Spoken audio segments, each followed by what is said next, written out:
Hello, I am Rakesh sir और आप देख रहे हैं मेरा YouTube channel Fitter Technology RV. आज हम लोगों का टॉपिक है डायल वर्नियर कैलिपर।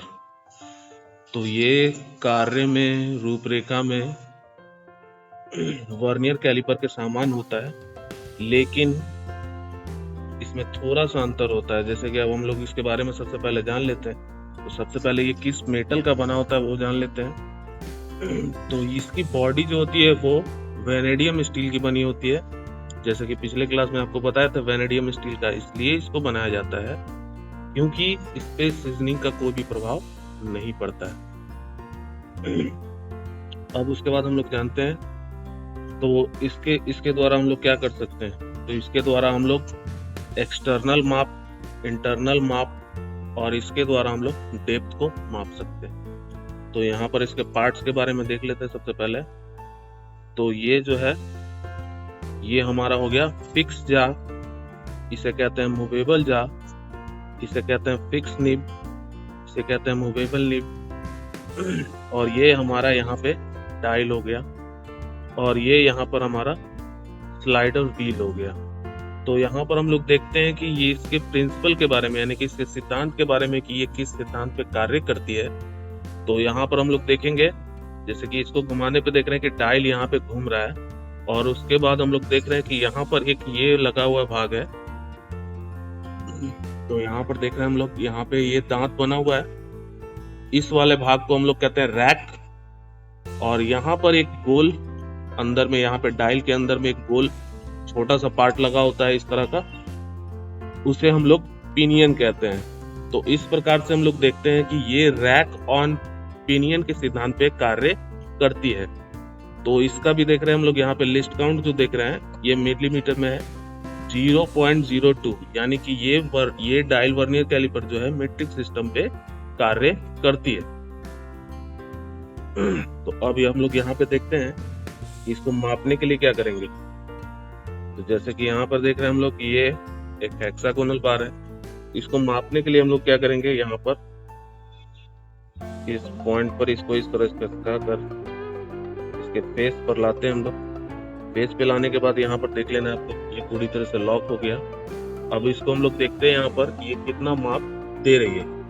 तो हमारा यहाँ पे वर्नियर स्केल ये होता है। तो यहाँ पर देख रहे हैं हम लोग 2, यानी कि 20 mm, ये 21 mm, ये 22 mm। उसके बाद बाकी का हिस्सा हम लोग देखते हैं डायल पर। तो जैसे कि उस दिन बताए थे कि ये 0.02 है, ये 0.04 है। उसी प्रकार से 1 पर आने के बाद 10, 2 पे आने के बाद 20, 30, 40, उसके बाद देख रहे हैं यहाँ पे 50 से ऊपर है, यानी कि ये हो गया हमारा 46, यानी कि 22.46 माप को ये दिखा रहा है। ये बाहरी माप हो गया। अब उसके बाद देखते हैं हम लोग यहाँ पर, तो बाहरी माप देखने के लिए क्या करेंगे हम लोग, सबसे पहले ये मेन स्केल जो है हमारा, ये हमारा मेन स्केल हो गया और इस वाले भाग को हम लोग कहते हैं डेप्थ बार। और ये हमारा डायल हो गया।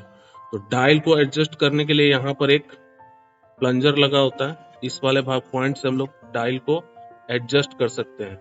उसके बाद यहाँ पे देख रहे हैं लॉकिंग स्क्रू है, इसके द्वारा हम लोग माप को फिक्स कर सकते हैं। तो इसके द्वारा हम लोग काफी सूक्ष्म माप ले सकते हैं, इसलिए हम लोग इस डायल वर्नियर कैलिपर को प्रिसीजन इंस्ट्रूमेंट भी कहते हैं। अब यहाँ पे देखते हैं हम लोग इसके द्वारा एक्सटर्नल माप तो देख लिया हम लोग किस तरह से लेते हैं। अब उसके बाद हम लोग देखेंगे यहाँ पर इसके इंटरनल मेजरमेंट को हम लोग कैसे लेते हैं। तो इंटरनल मेजरमेंट के लिए हम लोग यहाँ पर देखेंगे।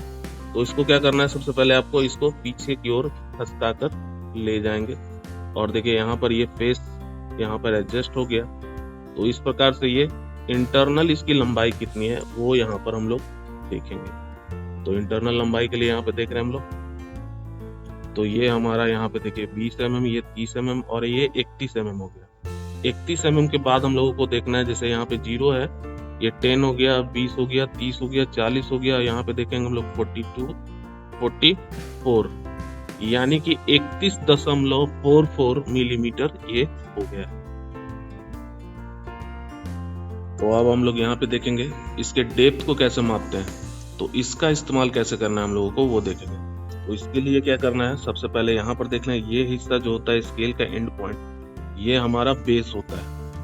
तो इस बेस के थ्रू ही हम लोग किसी भी चीज को मापते हैं। तो जैसे यहाँ पर देख रहे हैं इसके इंटरनल डेप्थ को हम लोग मापेंगे। तो इसको इंटरनल डेप्थ को मापने के लिए क्या करना है, सबसे पहले आपको इस बेस को हम लोग यहाँ पर लेकर आएंगे। तो जैसे कि यहाँ पे देख रहे हैं हम लोग, ये बेस यहाँ पर देख रहे हैं कि ये इस पे एडजस्ट हो गया है, और इस वाले भाग को हम लोग क्या करेंगे, इसको अंदर की ओर आपको लेके जाना है। तो यहाँ पर ये फेस यहाँ पर आ गया। अब उसके बाद हम लोग इसकी माप को देखेंगे कि ये माप कितना यहाँ पर आ रहा है। तो इसके लिए हम लोग को क्या करना है, यहाँ पे देखेंगे ये हो गया 10 मिलीमीटर। उसके बाद यहाँ देखते हैं 11, 12 और 13 मिलीमीटर। 13 मिलीमीटर के बाद हम लोग यहाँ पर देखेंगे तो ये हमारा हो गया 0.10। उसी प्रकार से ये 20, 30, 40, 50। उसके बाद यहाँ देख रहे हैं 52, 54, 56। तो ये हमारा जो है 56 यानी कि 13.56 मिलीमीटर को ये दर्शा रहा है। तो इस प्रकार से हम लोग ये डेप्थ माप लेंगे। तो उसी प्रकार से यहाँ पर देखते हैं इसका इस्तेमाल हम लोग डेप्थ को मापने के लिए करेंगे। और यहाँ पर जो देख रहे हैं ये इन दोनों जा यानी कि इनके जबड़े का इस्तेमाल हम लोग एक्सटर्नल माप के लिए करते हैं, और ये इंटरनल माप के लिए इस्तेमाल किया जाता है। जैसे कि यहाँ पे देख रहे हैं ये एक सॉलिड सिलेंड्रिकल रड है, तो इसकी हम लोग डायमीटर को जांचने के लिए क्या करेंगे, तो यहाँ पर इस तरह से हम लोग इसको मापेंगे। तो यहाँ देख रहे हैं आप लोग, इस तरह से इसके माप को लिया जाएगा। तो यहाँ पर इस तरह से हम लोग इसके माप को लेते हैं। तो जितना भी ये फिक्स आएगा तो यहाँ से हम लोग इसको फिक्स कर सकते हैं। तो ये फिक्स करने के बाद ये आपका अपने स्थान से हिलेगा नहीं। तो इसके बारे में देख लिया हम लोग। इसका सिद्धांत जो है वो है रैक एंड पिनियन। तो इसके बारे में हमेशा याद रखिएगा क्योंकि एग्जाम में ये क्वेश्चन बहुत बार पूछा भी जाता है कि ये किस सिद्धांत पर यानी कि किस प्रिंसिपल पे काम करती है। तो ये रैक एंड पिनियन के सिद्धांत पे कार्य करती है। तो आज के लिए इतना ही। अगले टॉपिक में हम लोग कुछ नया देखेंगे। अगर आपको ये वीडियो अच्छा लगा हो तो लाइक करें, कमेंट करें और सब्सक्राइब करें। धन्यवाद।